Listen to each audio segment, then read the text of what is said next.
Because this isn't just another house in the forest.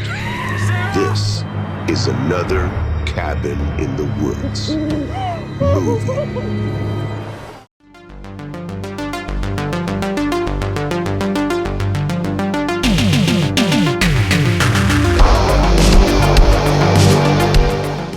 Joe Bandelli, who previously was a producer on the Hell House LLC movie, directs, co-writes and co-stars in this movie, another Cabin in the Woods movie.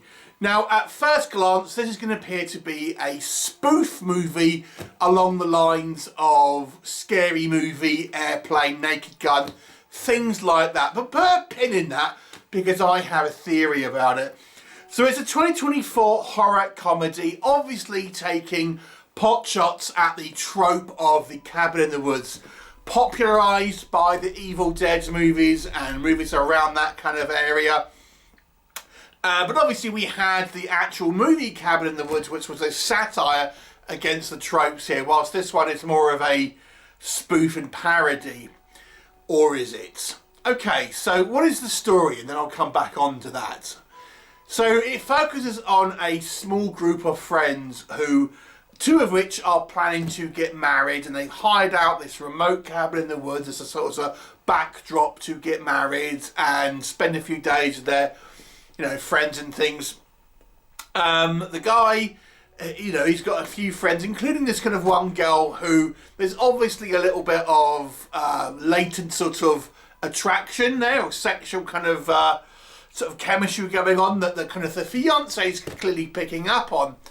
But they get married, but the peace is disturbed when a deranged killer starts slicing up bodies and piling them high. And who could it be? Could it be someone within this wedding party, or could it be someone completely external? There's a creepy kind of caretaker in the area. What'll happen? You'll have to watch the movie and find out. So, let's discuss. But before that, it's time for some speculation. Because I think this movie was not originally made to be a comedy, or at least not a spoof. The reason I say this is because the vast majority of the gags are actually post-production. So it's things like the voice on the radio kind of giving commentary about what's actually happening on screen at that exact time. It's fart noises. It's the rubbish, garbage collecting people outside, not saying they're not going to take these bodies. It's things we didn't actually see on screen.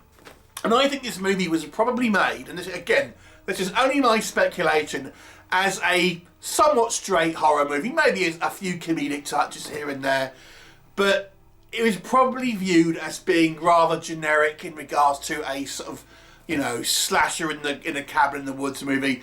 So they tried to pivot after the fact and kind of layer in this parody, this spoof element to try and give it a little bit more sort of, or sell it as much as a kind of scary movie style spoof movie. So the result is we get actually quite a straight movie. So this is kind of like a straight spoof movie. It's the best way I can describe it. I mean, I guess it is a spoof movie because we do have those comedic elements, but they're not so much stuff you see on screen. There's very little in regards to on-screen gags and stuff. There's a few kind of like references to movies, Evil Dead, Psycho, things like that. But for the most part, the actual story is played pretty straight. So let's just dive into it a little bit more. What do I think works in this movie? I mean, horror comedy is a difficult proposition, and I would argue that there's probably more misses in this category than there are hits. But because of the way this is, I suspect it was constructed, I don't know this for sure, this is only my speculation, this movie plays more like a straight horror film than a comedy. So, for example, we don't have so much goofy characters. Yes, they are arguably somewhat cliched, which is why I think part of the reason why they've made this a parody movie. But nonetheless, they're kind of portrayed relatively straight. No one's kind of too acting super goofy or something like that. In actual fact, I think the love triangle between our main guy who's getting married, his fiance, and this kind of woman who's clearly got an attraction to him, that sort of love triangle is quite palpable, and I think it's actually done sort of fairly well. The second thing is, I would say the actual gore effects and the violence are more like an actual horror film. There's actually some fairly decent sort of gore effects here.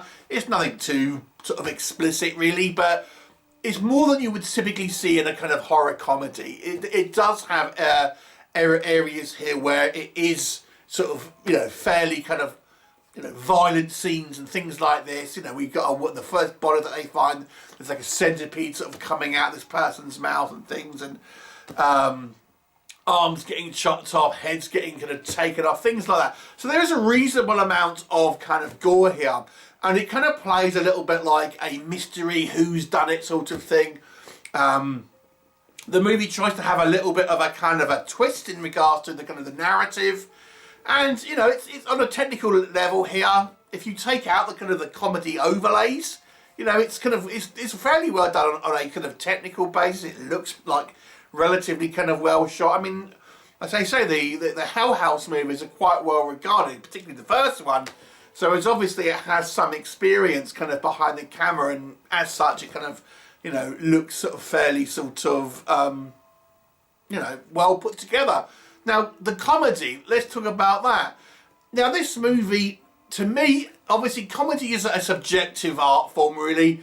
What one person is going to find funny, not everyone is going to find funny. So it's harder to do than making someone scared or things like that. So the humour, for me, at least, I found was never particularly kind of laugh out loud funny. It raised the kind of the corner of my mouth a couple of times. But you start noticing the pattern in regards to how this humour is injected. Yes, there are a couple of times where I think the radio, and they've kind of done sort of songs that will sort of, you know, basically comment on what's happening on the screen and stuff. Yeah, there's some kind of like mildly amusing kind of sequences here in regards to that. But there's not as much comedy here as you might think, to be honest with you. It plays, this is why I call it a straight spoof, because it really plays more like just a straight horror film, but with like these elements here of these jokes that seem to be added in. But there'll be long stretches where there's no jokes at all. But when we do have jokes, as I say, relatively mild, but there are a couple of like lip curling moments at the very best. Let's transition to what doesn't work. I don't think it is a particularly funny film. Like I've said, it's kind of like the jokes are mostly audio overlays over the top of what I suspect was a straight film. And as such, it's called sort of the same joke over and over again. And it sometimes feels out of place, especially the fart jokes, because they just put them in like when someone like walks away.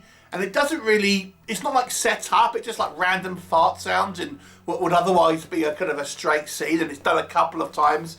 The kind of the commentary over the radio is kind of funny when you hear it once, maybe twice, but it's done, that's the kind of the main running gag in the movie.